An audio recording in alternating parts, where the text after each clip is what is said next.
एक आदमी एक लड़की को पैसों के लिए एक घटिया प्रपोजल देता है। इसके बाद इनका प्लान सही से चल रहा होता है, पर इसमें एक बड़ा सा ट्विस्ट आता है। आज की हमारी मूवी परफेक्ट प्रपोजल ये 2015 की क्राइम थ्रिलर मूवी है। इस मूवी में जो ट्विस्ट आता है और इसके बाद जो जो सिचुएशन होती है ये बहुत ही सही है। ये एक मिस्ट्री मूवी है तो इसके बारे में ज़्यादा बोलना कुछ गलत हो सकता है, तो चलिए शुरू करते हैं। मूवी स्टार्ट होती है और हमें मकाओ दिखाया जाता है। कसिनो लाइफ, बार लाइफ, ये सब हम देखते हैं। इसके बाद हमें एक बार में जीयून, जो हमारी मेन कैरेक्टर है, ये बियर वगैरह सर्व करते हुए दिखती है। जब वह अपने फ्रेंड से बात कर रही होती है तो उसकी फ्रेंड उसे एक एडवर्टाइजमेंट दिखाती है। इस एडवर्टाइजमेंट में लिखा होता है कि एक आदमी की केयर करने के लिए एक सिंगल वुमन चाहिए और इंटरव्यू के बाद ही इसका फैसला वो करेंगे कि उसे जॉब मिला है या नहीं। इसकी फ्रेंड कह रही होती है कि इस इंटरव्यू का मीनिंग ही अलग है। बूढ़े आदमी को मजे करने हैं, इसलिए उसे लड़की चाहिए। इसमें पैसे भी बहुत सारे मिलने वाले होते हैं। ये दोनों जब बात कर रहे होते हैं तब जून का पार्टनर वहां आता है। जून का पार्टनर और जून, इन दोनों ने मिलकर ये बार चलाया था। ये दोनों प्रॉफिट बांट कर ये बार चलाने वाले थे, पर 2-3 महीने हो चुके हैं और उसके पार्टनर ने उसे कुछ भी प्रॉफिट वगैरह नहीं दिया। उल्टा उस पर बहुत सारा कर्जा है। उसके पीछे पीछे ये मेंस बाथरूम तक चली जाती है। ये उसे कहती है कि जल्द से जल्द तुम मुझे मेरे पैसे दो। ये कहता है कि इसके पास ये पैसे नहीं है, पर आज ये जुआ खेलने के लिए जाने वाला है। जुआ खेलेगा और इसे डबल पैसे वो दे सकता है। इनके जो सब पैसे थे इसने जुए में ही खर्च कर दिए हैं। थोड़ी देर में जीवन के पार्टनर के पास गुंडे आ जाते हैं।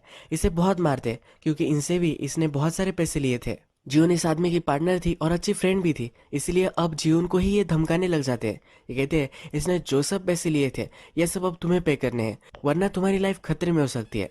जीवन अब बड़े प्रॉब्लम में फंस जाती है। अब क्रेडिट्स रोल होते हैं और हमें दिखता है कि जीवन इंटरव्यू के लिए जा रही है। जो इंटरव्यू उसकी फ्रेंड उसे दिखा रही थी ओल्ड मैन की केयर करने के लिए, उसी इंटरव्यू में जा रही होती है। इंटरव्यू लेने के लिए और एक मेन कैरेक्टर हमें इंट्रोड्यूस किया जाता है। इसका नाम होता है संग। संग उससे फिर कोरियन में बात करने लग जाता है। मकाओ में सब इंग्लिश बोलते हैं और जीवन कोरियन बोल सकती है, इसलिए इसका एक प्लस पॉइंट होता है। जून के बारे में सब चीज़ें वो पूछता है। जून से पूछता है कि तुम्हारी मदर कहाँ रहती है। जून कहती है कि जब मैं छोटी थी तभी उनका कार एक्सीडेंट हो गया था। संग को बहुत ही बुरा लगता है। संग फिर जॉब के बारे में समझाता है। वो कहता है कि ये जॉब मकाओ के सबसे बड़े कसिनो ओनर के लिए है। जब हम इसके बारे में बात कर रहे हैं तो तुम्हें लग रहा होगा कि ये सेल्फ मेड मैन है, बहुत बड़ी बड़ी चैरिटीज करता है और बहुत ही अच्छा आदमी होगा, पर यह बहुत ही घटिया आदमी है। ये इगोइस्टिक, सब लोगों पर चिढ़ने वाला और किसी को भी कोई भी नहीं समझने वाला एक बहुत ही घटिया इंसान है। इसकी तुम्हें केयर करनी है, ये इसका जॉब होता है। वो जीवन से पूछता है कि तुम्हें क्यों ये जॉब लेना है। जीवन कहती कि मेरी फाइनेंशियल सिचुएशन बहुत ही खराब चल रही है। मेरे पार्टनर ने लोन लिया था और मुझे वो पे करना है। संग इम्प्रेस्ड हो जाता है। वो कहता है कि तुम बहुत ही स्ट्रेट फॉरवर्ड हो, ये उसे पसंद आता है। जून कहती है क्या मुझे ये जॉब मिल चुका है। संग कहता है कि नहीं, इसमें और भी कुछ चीज़ें हैं। संग फिर उसे एक लोकेशन बताता है, एक होटल में मिलने वाले होते हैं। उसे कहता है कि मैं तुम्हें प्रपोजल वहाँ समझाने वाला हूँ, तुम्हें सिर्फ ये प्रपोजल सुनने के लिए $1000 में दूंगा। जब जीवन इवनिंग में अपने फ्रेंड से बात करती है तो उसकी फ्रेंड इंप्रेस्ड हो जाती है। वो कहती है इतने सारे पैसे सिर्फ इंटरव्यू के लिए। उसकी फ्रेंड कहती है कि अगर मुझे ये जॉब लगा तो मैं कुछ भी करने के लिए रेडी हो सकती हूँ। अब हम देखते हैं कि संग और जीवन की मीटिंग चल रही है। संग फिर उसे सब कुछ समझाता है। संग फिर कहता है कि मैं जो तुम्हें प्रपोजल देने वाला हूँ, अगर तुम्हें अनकंफर्टेबल लगे तुम कभी भी उठकर जा सकते हो। ये $1000 किसी को भी ये बात ना बताने के लिए है। जिस ओल्ड मैन की जीवन को केयर करनी होती है इसका नाम होता है किम। संग फिर कहता है किम की फैमिली एक एक्सीडेंट में मर गई थी, उसके बाद ये कभी भी घर नहीं गया है, ये यार्ड पर ही रहता है। ये बहुत ही अकेला हो चुका था तो उसके सर्वेंट के साथ ही रहता है। एक दिन उसे ऐसे ही याद आ गई, वो जब यंग था तब एक लड़की के साथ इसने अनैतिक संबंध बनाए थे। इसी वजह से उसे एक लड़का भी था, यही लड़का संग है। जो उनको समझ में नहीं आ रहा होता ये कह क्या रहा है। संग फिर कहता है कि किम के बारे में मुझे सब कुछ पता है, उसे किस तरह की लड़कियां पसंद है, किस तरह की चीज़ें उसे करनी अच्छी लगती है, किस तरह की बातें उसे अच्छी लगती है, सब कुछ चीज़ें मुझे पता है। संग को अब किम से बदला लेना है। किम की जो सब प्रॉपर्टी है ये वो संग को नहीं देने वाला, ये सब प्रॉपर्टी चैरिटी में दे देने वाला है, इसीलिए संग इसे बदला लेना चाहता है। संग कहता है कि तुम्हें इससे शादी करनी है, अगर जीवन किम से शादी कर लेगी तो सब प्रॉपर्टी जीवन को चली जाएगी। संग कहता है कि किम जब मर जाएगा तो 50-50 प्रॉपर्टी हम बांट लेंगे। जीवन को आइडिया पसंद नहीं आता, वो उठ जाती है। ये कहती है कि क्या ये घटिया प्रपोजल है। यहाँ से वो जा रही होती है। संग कहता है कि जाओ, जाना है तो जा सकते हो, पर फिर भी वो गुंडे तुम्हारे पीछे ही लगे रहेंगे, तुम्हारी पैसों की प्रॉब्लम कोई भी सॉल्व नहीं करने वाला। जीवन वहां से निकल जाती है। जब वो अपने बिल्डिंग में आती है तो उसने रेंट भी नहीं दिया होता। उसका लैंडलॉर्ड उसके पास आता है और उसका शोषण करने की कोशिश करता है। जीवन अब संग का प्रपोजल एक्सेप्ट करने के लिए रेडी हो जाती है। संग पहले जीवन को शॉपिंग करवाने के लिए लेकर आता है, उसका कंप्लीट मेकओवर करता है। किम को किस तरह की औरतें पसंद है उस तरह का उसे वो कंप्लीट मेकओवर देता है। जून अब यार्ड पर आती है। उसे जब सब सर्वेंट्स देखते हैं तो इन्हें वो बहुत ही ब्यूटीफुल लगती है। किम जब वहाँ आता है तब सब लोग डर कर साइड में हो जाते हैं। किम जीवन से पूछता है कि तुम लेट हो चुकी हो, मुझे वेट करवाना ये अच्छा आइडिया नहीं है। जीवन कहती है कि एक ओल्ड लेडी थी, उसकी मैं केयर कर रही थी, अब मैंने वो जॉब छोड़ दिया है और यहाँ आ चुकी हो। किम कहता है, या तुम्हें पता है कि मैं कितना बड़ा आदमी हूँ, सारे कसिनो, सारे यार्ड्स वगैरह सब कुछ मैं ओन करता हूँ, किसी ओल्ड लेडी के लिए तुम मुझे वेट नहीं करवा सकती। किम फिर उसे इंस्ट्रक्शन देता है। किम कहता है, मैं सिटी बजाऊंगा, मैं अगर सिटी बजाता हूँ तो मैं 2 मिनट में मेरे पास आ जाना है। जून कहती है कि मेरी सर्विसेज के लिए तुम मुझे पे कर रहे हो, तुम मुझे इस तरह से डिसरिस्पेक्ट नहीं कर सकते, तुम्हें मुझे सही से ट्रीट करना है। और ये जो सिटी वगैरह तुम कह रहे हो ये मैं नहीं करने वाली, तुम मुझे मेरे नाम से पुकारोगे, अगर कोई अर्जेंट काम है तो मुझे कॉल भी कर सकते हो। संग ने जीवन को कहा होता है, किम बहुत ही अड़ियल है, तुम उसे जितना तंग करोगी उतना ही उसका फ्रस्ट्रेशन बढ़ता जाएगा, वो तुम्हें पैसे ऑफर करने की कोशिश करेगा, और जब उसे पता चलेगा कि पैसों से तुम्हें वो बाय नहीं कर सकता तब वो तुमसे शादी करने की कोशिश कर सकता है। यही इनका प्लान होता है। तो यही जीवन अब इस्टेब्लिश कर रही होती है।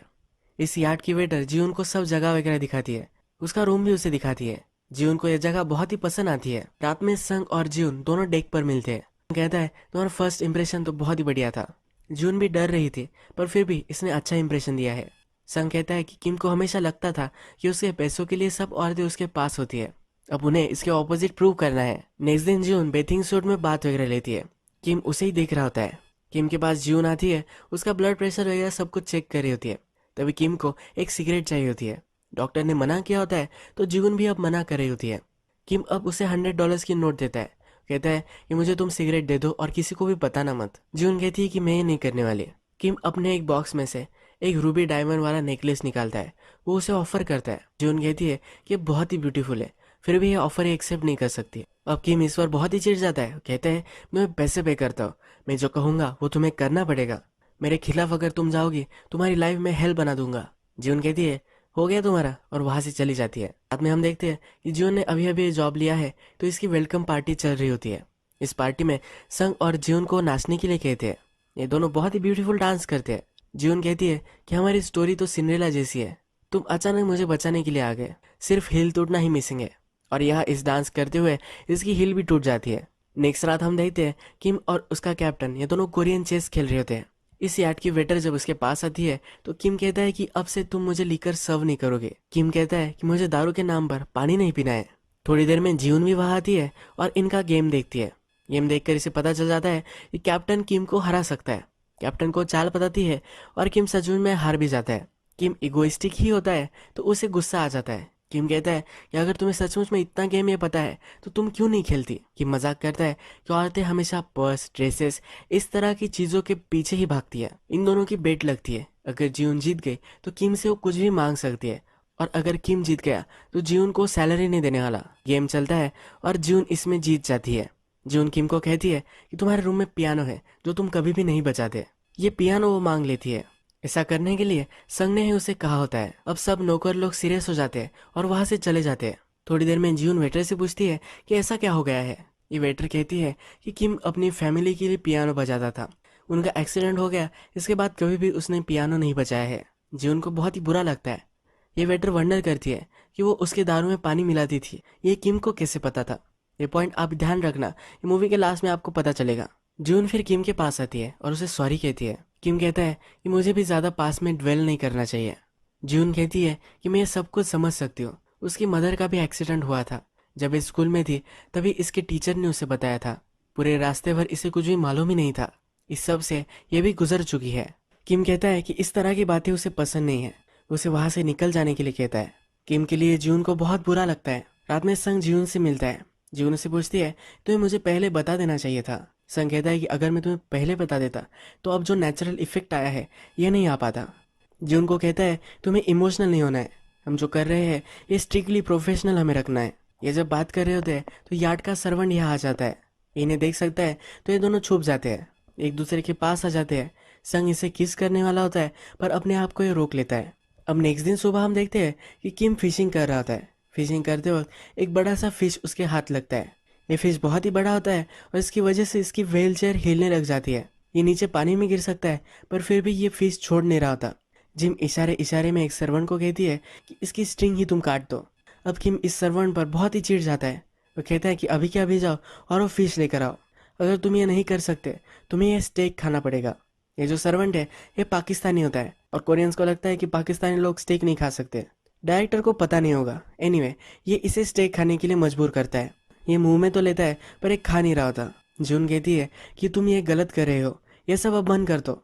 किम इस पर बहुत ही चिढ़ जाता है। वो कहता है कि इस यार्ड का ओनर मैं हूँ, मेरे लिए कोई भी डिसीजन नहीं ले सकता, मैं जो कहूँगा वही होगा। ये बहुत ही चिढ़ जाता है और सब कुछ खाना वगैरह नीचे गिरा देता है।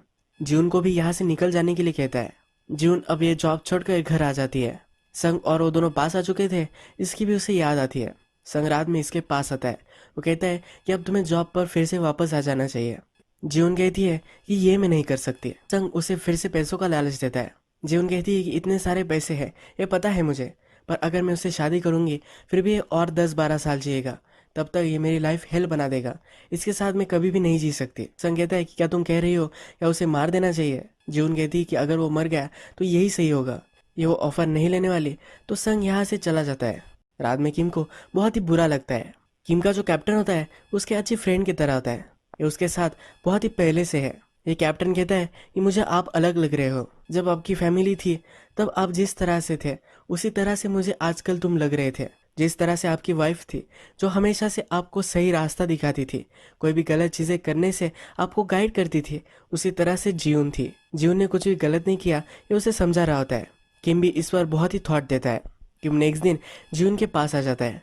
जून को कहता है कि फिर से तुम यार्ड पर वापस आ जाओ। उसे इसके लिए बहुत सारे पैसे देने वाला होता है। जून कहती है कि अगर फिर से तुमने पैसों की बात की तो वहाँ से वो चली जाएगी। किम कहता है कि लाइफ में मैं रूथलेस था, बिजनेस वगैरह सब कुछ संभाल रहा था और मैं लोगों को पुश कर रहा था। मुझे हमेशा से लगता था कि औरतें मेरे पास सिर्फ मेरे पैसों के लिए आती है, पर तुम बहुत ही अलग हो। इसीलिए अब जून को मैरिज के लिए प्रपोज करता है। जून भी इसके लिए हाँ कर देती है और अब इनका मैरिज होने वाला है।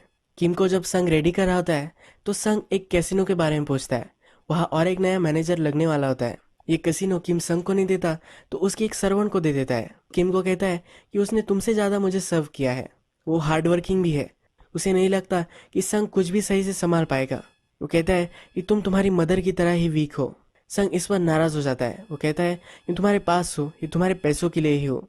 मेरी मदर तुमसे बहुत ही प्यार करती है, तुम्हें मेरी मदर के बारे में कुछ भी बात नहीं करनी है। वो तुमसे प्यार करती थी, इसी वजह से उसने मुझे बर दिया था। वो 30 साल तक तुम्हें याद करती रही। लास्ट में उसके इलाज के भी हमारे पास पैसे नहीं थे, इसी वजह से वो मर गई। इसके बाद हम देखते हैं कि किम और जीवन की शादी हो जाती है। रात में जब ये दोनों बात कर रहे होते हैं तो किम जीवन से कहता है कि अब सब रिपोर्टर्स तुम्हारे पीछे होंगे, ये सब तुम्हें सिंड्रेला पुकार रहे हैं, तुम्हारे ऊपर बहुत सारे आर्टिकल सब होंगे। किम सिंड्रेला के बारे में कहते हुए कहता है कि जब सिंड्रेला का शूज टूट गया था और जब वो प्रिंस से फिर से मिल नहीं पाती तब उसके पास दो ऑप्शंस थे। वो मिरर में देख सकती थी और जिस तरह से वो पिटी थी उसे याद कर सकती थी। दूसरा ऑप्शन था कि उसकी स्टेप मदर के साथ जब वो रह रही थी वैसे वो अपने आप को दिखा सकती थी। वो अपने आप को इस मिरर में देखकर बदल सकती थी। उसे जिस तरीके का पर्सन बनना था उस तरीके का पर्सन वो बन सकती थी। ये इसकी चॉइस थी। जून कहती है कि क्या ये सचमुच में पॉसिबल है। किम कहता है कि हाँ, मेरी एक एम्प्लॉय थी जो सर्कस में काम करती थी, उसने लॉयली मुझे सर्व किया और इसके बाद मैंने अब उसे कसिनो दे दिया है। इसके बाद हम देखते हैं कि जब ये सेलिब्रेशन खत्म हो जाता है तब यार्ड के डेक पर संग और जीवन मिलते हैं। संग कहता है क्या तुम अब हमारी डील भूल तो नहीं जाओगी ना। जीवन कहती है कि नहीं, ऐसा नहीं करूँगी। संग इसके पास आता है और इसे किस करता है। नेक्स्ट दिन सुबह जीवन उठती है और किम को देखती है तो किम मर गया होता है। ये संग को पास बुलाती है और संग भी इस पर बिलीव नहीं कर पाता। संग कहता है कि किम ने अपनी विल चेंज कर दी थी, उसके मरने के बाद तुम्हें ही ये विल मिलने वाली है, पर अभी तक इसके ऑफिशियल सब कुछ काम हो नहीं गया है। ये जब समुंदर से सिटी में पहुंचेंगे इसके बाद ये सब काम वो कर सकता है। संग जीवन से कहता है कि जब तक ये ऑफिशियल नहीं हो जाता तब तक हमें ऐसे प्रिटेंड करना है कि अभी भी किम जिंदा है, किसी को भी अंदर मत आने देना। जीवन उस पर डर गई होती है, ये वो नहीं कर सकती, पर संग उसे मोटिवेट करता है और वहां से चला जाता है। जीवन अब किम को रेडी करती है। किम बहुत ही बीमार है और किसी से वो बात नहीं करना चाहता, इस तरह से वो प्रिटेंड कर रही होती है। जब वे शहर पहुंच जाते हैं तो संग कहता है कि अब तुम्हें किम को घर लेकर जाना है। जीवन कहती है कि ये कैसे पॉसिबल है, ये वो नहीं कर सकती। संग कहता है कि अगर तुमने ऐसा नहीं किया तो सब कुछ हमारा वेस्ट हो जाएगा, 2-3 आवर्स की ही बात है, तुम इसे घर लेकर जाओ, सब फॉर्मेलिटीज कंप्लीट कर कर मैं फिर से वापस आ जाऊंगा। जीवन फिर किम को व्हीलचेयर पर बैठाती है और सब सर्वेंट को बिलीव करवाती है कि ये बहुत ही ज्यादा बीमार है और किसी से भी बात नहीं कर पाएगा। जब वे घर पर आते हैं तो किम की जो सर्वेंट थी, जो इसे बहुत ही लॉयल थी, वो वहाँ होती है। ये कहती है किम को जो फेवरेट है वो मैंने बनवाया है। किम हमेशा जब घर आता है तो तुरंत खाना खाता है। जून कहती है कि आज ऐसा नहीं होगा, वो अपने रूम में ही खाना खाएगा।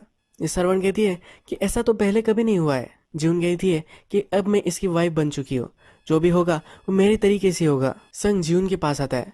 जून उसे फिर से पूछती है तो किम कहता है कि अभी थोड़ा ही टाइम लगने वाला है। संग उसे कहता है किम की डेथ कल रात ही हो चुकी थी। अगर पुलिस ने ऑटोप्सी की तो उन्हें पता चल सकता है कि किम की डेथ अभी नहीं हुई है।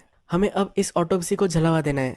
इसीलिए वो कहता है कि फूड अब तुम मंगवा लो। एक ट्यूब वो जीवन को देता है और कहता है इस ट्यूब से तुम इसे खाना खिलवाओ।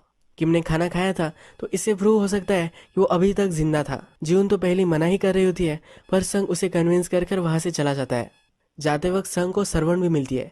सर्वेंट कहती है कि आज मुझे कुछ गड़बड़ लग रही है, किम उससे मिल नहीं रहा। संग कहता है कि अगर तुम्हें उससे मिलना है तो तुम मिल सकती हो, पर वो सोया हुआ है। पिछली बार जब तुमने उसे जगाया था तब कितना बड़ा तमाशा हुआ था, कि तुम्हें याद है। ये सर्वेंट फिर डर जाती है और अंदर नहीं आती। थोड़ी देर में हम देखते हैं कि घर में एक आदमी आता है। जून दरवाज़ा खोलती है और कहती है क्या तुम ऑटोप्सी करने वाले हो। ये कहता है कि नहीं, मैं पुलिस वाला हूँ, यहाँ कुछ तो गड़बड़ चल रही है, ये मुझे पता है। डेड बॉडी अंदर देखकर अब जीवन को अरेस्ट कर लेता है। जीवन के ऊपर डायरेक्टली मर्डर का इल्जाम वो लगा रहे होते हैं। जीवन के बाथरूम में उन्हें ट्यूब्स वगैरह मिली थी, यानी किम पहले ही मर चुका था। सब सर्वेंट से भी इन्होंने पूछा है, जिनसे पता चल चुका है कि जीवन ये कवर अप कर रही थी। जून बहुत ही डर जाती है क्योंकि इस पर सीरियस चार्जेस सब लग सकते हैं। जून अब डर जाती है, ये सब कुछ सच सच बता देती है। ये कहती है कि संग और मेरा ये प्लान था। संग व्हील चेंज कर कर आने वाला था और मैं तब तक इस बॉडी का ख्याल रखने वाली थी, पर फिर भी ये मर्डर मैंने नहीं किया है। संग को डिटेक्टिव बुलवाता है। जीवन कहती है कि सब कुछ सच अब तुम इन्हें बता दो। संग कहता है तुम जो बोल रही हो ये मुझे कुछ भी समझ में नहीं आ रहा। जून बहुत ही डिस्टर्ब हो जाती है और वही गिर जाती है। इसे हॉस्पिटल में एडमिट किया जाता है। वह उसे संग मिलने के लिए आता है। संग उसे कहता है कि दो व्हील वहाँ थे ही नहीं, जो पहली व्हील थी यही ओरिजिनल व्हील थी। इसमें लिखा हुआ था कि किम अगर मर गया तो सब प्रॉपर्टी चैरिटी को चली जाएगी, पर अगर इसने शादी की तो उसकी वाइफ को सब प्रॉपर्टी मिलने वाली है। जून कहती है कि फिर तुमने ऐसा सब कुछ क्यों किया। संग कहता है कि सब प्रॉपर्टी तुम्हारे नाम पर है, पर तुमने अब मर्डर किया है तो ये प्रॉपर्टी तुम्हें नहीं मिलेगी। किम का नया प्रीडेसेसर मैं ही हूँ, सब प्रॉपर्टी अब संग को मिलने वाली है। संग कहता है कि सालों से मैं इसका प्लानिंग कर रहा था और 50% मैं तुम्हें कैसे दे सकता हूँ। पास में हमने देखा था कि जून याद छोड़कर घर पर आ गई थी। जब संग उसे मिलने के लिए आया था तो जून बोली थी किम अगर मर गया तो अच्छा होगा। यह सब संग ने रिकॉर्ड कर लिया था। ये वो पुलिस को दे देता है। अब जून के खिलाफ सही से एविडेंस मिल चुका है तो वो जेल में उसे रख देते हैं। जून से मिलने के लिए जो घर पर काम करने वाली सर्वेंट थी वो मिलने के लिए आती है। जून इसे कहती है ये जो सब हो रहा है ये सब गलत है, मैंने कुछ भी नहीं किया है। ये सर्वेंट इस पर बिलीव नहीं कर रही होती है। जून कहती है कि अब ट्रूथफुल होना यही मेरे पास एक ऑप्शन है। जैसे सिंड्रेला ने डिसाइड किया था कि उसे क्या बनना है, इसी तरह से अब मुझे डिसाइड करना है। ये जो सर्वेंट थी इसको किम सिंड्रेला बुलाया करता था, इसीलिए ये सर्वेंट अब इस पर बिलीव करने लग जाती है। जीवन कहती है कि मुझे किम के फ्यूनरल पर लेकर जाओ। वहां पर किम के यार्ड पर काम करने वाले जो भी सब सर्वेंट है ये सब अवेलेबल है। इनसे बात कर कर मर्डर किसने किया है ये फिगर आउट कर सकती है। सर्वेंट भी अब इस पर बिलीव करने लग जाती है। एक बड़ा सा लॉयर बुलाती है और जीवन को किम के फ्यूनरल पर लेकर जाती है। इस फ्यूनरल पर यार्ड के वेट्रेस से जीवन मिलती है। ये वेट्रेस उसे कहती है कि मैंने कभी भी बिलीव नहीं किया कि तुम ये कर सकती हो, मैं तुम पर 100% बिलीव करती हूँ। ये इसे एक बैग देती है। ये कहती है किम ने तुम्हारे बहुत सारे फोटोज लिए थे, ये सब इस बैग में होते हैं। किम का एक कुत्ता भी था, ये इस वेट्रेस के पास है। ये वेट्रेस कहती है कि इस कुत्ते का क्या करना है ये मुझे समझ में नहीं आ रहा। जून कुछ भी नहीं कहती और वहां से निकल जाती है। इस फ्यूनरल पर पाकिस्तानी सर्वेंट संग से मिलता है। ये कहता है कि यार्ड पर कुछ गड़बड़ था, इसके लिए इसके पास कुछ एविडेंस है। संग इससे बात करना चाहता है। संग इसे बात करने के लिए गाड़ी में बिठाता है, उसे मार डालता है। जंगल में जाकर इसकी बॉडी वो काट रहा होता है। जून इस फ्यूनरल से भाग रही होती है तभी पुलिस इसे पकड़ लेते हैं। जब पुलिस की कार में होती है तो सब फोटोग्राफ्स देख रही होती है। ये फोटोग्राफ्स देखकर इसे अजीब लगते हैं। ये अब दिमाग चलाती है और इसे पता चलता है कि कुत्ते के ऊपर एक क्लिप थी। इस क्लिप में कैमरा हो सकता है और इसी कैमरे से फोटोग्राफ्स लिए गए थे। अगर ये कुत्ता इसे मिल गया और ये क्लिप्स वो अचीव कर पाए तो इनोसेंट है ये पता चल जाएगा। हमने मूवी के फर्स्ट में देखा है कि वेट्रेस दारू में वाटर मिक्स कर रही थी। ये किम को पता चल गया था। किम को ये कैसे पता है ये उसे मालूम नहीं है। अब हमें पता चल चुका है कि जो डॉग था ये हमेशा सब पर सर्विलेंस रखता था। किम ने इस कैमरे की वीडियो टेप में ही ये सब देखा था। जीवन पुलिस से फोटोग्राफ्स मांगती है, पुलिस इसे दे नहीं रहे होते। गाड़ी चलाने वाले ड्राइवर को धक्का लग जाता है और ये इंजोर हो जाता है। इसी वजह से इस गाड़ी का एक्सीडेंट हो जाता है। जीवन वहां से भागती है और एक गाड़ी चुरा लेती है। ये वेट्रेस को कॉल लगाती है और कहती है कि तुम कुत्ता लेकर यार्ड पर आ जाना। संग भी इसी यार्ड पर आया हुआ होता है। ये वेट्रेस अपने बॉयफ्रेंड के साथ इस यार्ड पर आई हुई होती है। संग जब इन दोनों को देखता है तब इसके बॉयफ्रेंड को मार देता है। ये कुत्ता लेकर वहां से भाग रही होती है तो जीवन वहां आ जाती है। जीवन ने कुत्ता लेती है और इसी यार्ड में छिप जाती है। संग इसे ढूंढता है और मारने ही वाला होता है तब ये कुत्ता छोड़ देती है। संग डिस्ट्रैक्टेड हो जाता है। जीवन उस पर वार करती है पर उसे मार नहीं पाती। संग उसे पकड़ लेता है, उसका गला दबा रहा होता है। तभी वेट्रेस एक बड़ी सी चीज लेती है और संग के सर में डाल देती है। संग यही बेहोश हो जाता है। जो कुत्ते की क्लिप में कैमरा था इससे साफ साफ दिखाई देता है कि किम को संग ने ही मार दिया था। अब पुलिस के पास सही से एविडेंस मिल चुका है तो जीवन अब फ्री हो चुकी है। किम की प्रॉपर्टी उसे मिलने वाली थी, अब वो उसे मिल जाती है। संग जेल में चला जाता है। जेल में जीवन संग से मिलने के लिए आती है। संग कहता है कि जब मैं तुमसे पहली बार मिला था तब कैसी सिचुएशन थी, तुम्हें कुछ भी पता नहीं था। अब जीवन बहुत ही पावरफुल बन चुकी है। जीवन कहती है कि क्या तुम्हें सचमुच में उसे मारने की जरूरत थी। संग कहता है कि मेरी मदर जो बीमार थी तो मैंने किम को लेटर लिखा था। उसके इलाज के लिए मैंने उनसे पैसे मांगे थे, पर फिर से कभी कांटेक्ट मत करना। इस तरीके का रिस्पॉन्स किम ने उसे दिया था। संग कहता है कि तुम अपने आप को भी इतना ऑनेस्ट मत समझो। तुम्हारे माइंड में भी ये ख्याल आया था कि उसे मार देना चाहिए। जीवन वहां से जा रही होती है तो संग कहता है कि हमेशा तुम एक चीज याद रखना, तुम्हें ये जो सब मिला है ये मेरी वजह से ही मिला है। जीवन इस पर हंसती है और यहाँ से चली जाती है। इसका मतलब है संग अगर किम को नहीं मारता तो ये उसे मार ही देती। यही मूवी एंड हो जाती है। अगर आपको वीडियो अच्छा लगा होगा तो प्लीज़ इस वीडियो को लाइक कर दीजिएगा। मैं बहुत सारी इस तरह की मूवी लेकर आता रहता हूँ तो प्लीज़ चैनल को सब्सक्राइब कर दीजिए। बेल नोटिफिकेशन आइकॉन भी दबाना मत भूलिए, यानी कि आपको सब मूवीज़ मिलती रहे। हम फिर से मिलेंगे और एक नई मूवी के साथ। तब तक के लिए थैंक यू और आप अपने आप का ख्याल रखिए।